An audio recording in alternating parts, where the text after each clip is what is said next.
Je crois sincèrement que l'on peut faire comprendre les enjeux de cette question-là en montrant les soubassements, je vais dire philosophiques, c'est peut-être prétentieux, mais enfin les soubassements idéologiques, le choix qu'il y a derrière.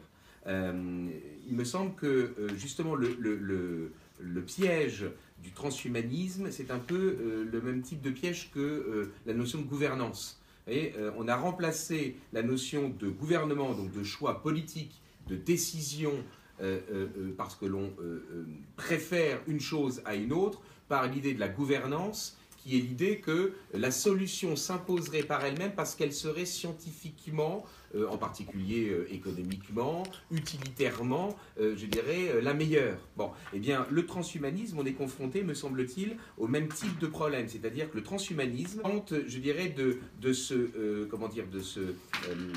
faire un télescopage avec l'idéal de santé.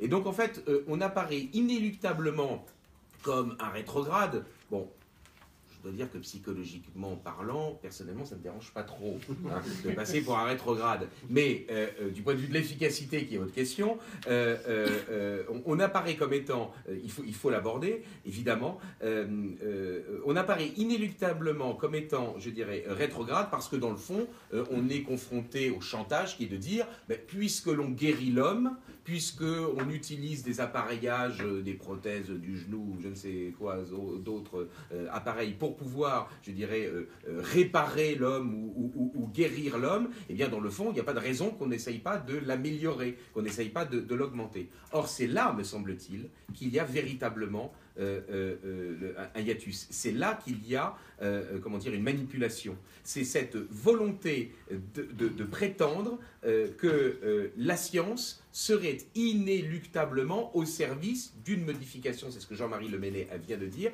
inéluctablement au service d'une modification de ce qu'est l'homme. Voilà, c'est ça.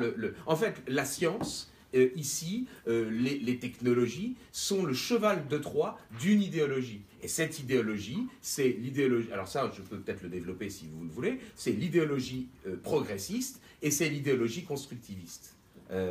Et en fait, la science n'est qu'un, moi je pense, n'est qu'un paravent, n'est qu'un instrument au service d'une manipulation. C'est le cheval de Troie d'une idéologie. Et du coup, un certain nombre de nos contemporains, et sans doute vos lecteurs, se disent, puisque je ne suis pas compétent en sciences et en technique, eh bien donc j'abandonne, je dirais, le débat, parce que je ne suis pas compétent pour me prononcer sur cette question-là. Mais pardonnez-moi, mais il faut peut-être les mettre devant, je dirais, d'autres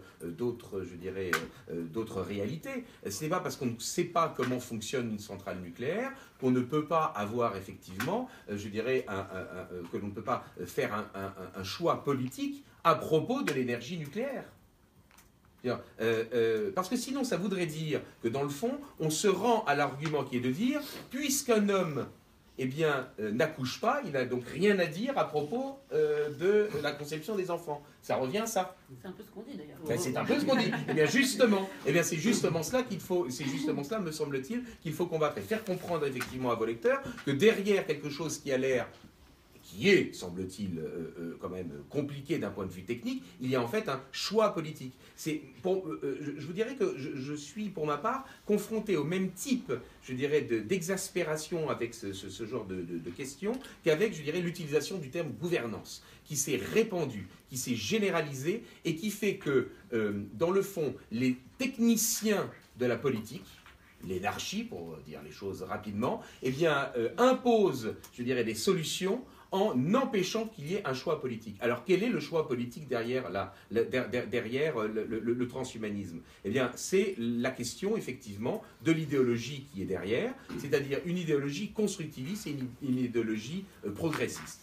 Pour ce qui est du constructivisme, je crois qu'il faut bien comprendre une chose, c'est que cette idéologie, elle est ancienne. Elle s'est d'abord attaquée à l'idée de l'ordre social. C'est-à-dire qu'on nous a dit, il n'existe pas d'ordre cosmologique des choses, les corps sociaux ne sont pas inscrits dans l'ordre naturel, les corps sociaux sont le résultat d'un artifice, sont le résultat d'une construction, d'un contrat social. Nous en sommes arrivés maintenant à l'état où ce n'est plus simplement la société qui est le résultat d'un contrat social, c'est l'homme lui-même qui va se construire. Hein.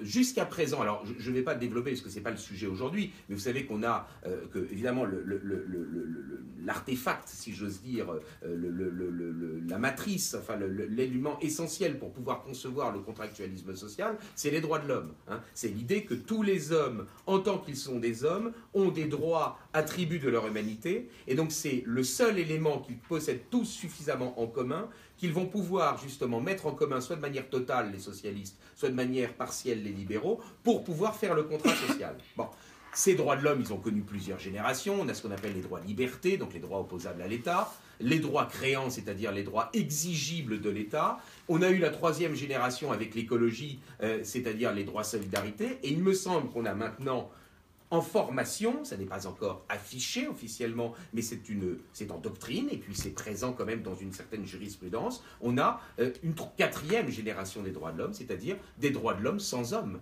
C'est-à-dire des droits de l'homme où en fait le droit que l'homme va exercer, ce n'est pas quelque chose qu'il tire de sa nature, c'est qui lui est donné. Sa nature, c'est le fait d'exercer sa volonté. C'est parce qu'il exerce sa volonté que l'homme est homme. Et vous vous rendez bien compte, je dirais, de la situation qui inverse totalement les choses. Ça veut donc dire que ceux qui veulent se soumettre à leur nature qui leur a été donnée sont ravalés au rang d'animal. On est parfaitement dans l'idéologie transhumaniste. Ceux qui vont se soumettre à la nature qui leur a été donnée par le hasard, par un Dieu créateur, c'est pas la question aujourd'hui. Je ne dis pas que c'est pas une bonne question, hein. Mais c'est pas... celui qui se soumet à la nature qui lui a été donnée, celui-là est ravalé au rang d'animal et n'est véritablement humain que celui qui exerce sa volonté. Alors évidemment, l'enfant à naître ne peut pas exercer sa volonté, il ne respire même pas seul. Le malade comateux ne peut pas exercer sa volonté, donc ils peuvent être l'un et l'autre exclus de l'humanité et de la protection que les droits de l'homme sont supposés apporter aux êtres humains, et n'est véritablement, dans le fond, un homme que celui qui exerce une liberté, si possible, une liberté transgressive. Hein, et donc, cette liberté transgressive, on la voit dans la théorie du genre, et il me semble qu'on la voit aussi de la même manière. Il y a une certaine cohérence intellectuelle avec le transhumanisme. Et puis, il y a une deuxième idéologie qui se cache derrière le transhumanisme, et ça, on peut l'expliquer. Il me semble que beaucoup de nos contemporains sont parfaitement capables de le comprendre. Ça a été déjà évoqué, donc je le dis très rapidement. C'est la confusion entre l'être et l'avoir. Sous prétexte qu'il y aurait un progrès technique dans le domaine de l'avoir, il y aurait automatiquement, je dirais, cette idée qu'il devrait y avoir une progression dans le domaine de l'être. Et puis, évidemment, c'est l'évolutionnisme. Puisque l'homme est supposé avoir déjà subi une évolution dite naturelle, et une évolution subie, hein, si le sélacanthe et le chaînon intermédiaire, hein, évidemment, on ne l'a pas voulu, on l'a subi, eh bien, de la même manière, eh bien, maintenant, nous avons les moyens de faire connaître à l'homme une évolution, mais cette fois-ci, une évolution qui est voulue, qui est désirée, qui est l'expression d'une volonté. À l'évolution naturelle doit se substituer une évolution rationnelle. Ça, il me semble, alors je ne vous dis pas que l'ensemble de nos contemporains seront intéressés par ces questions, mais il me semble que là, c'est un discours politique que nos contemporains peuvent au moins entendre, si ce n'est approuver.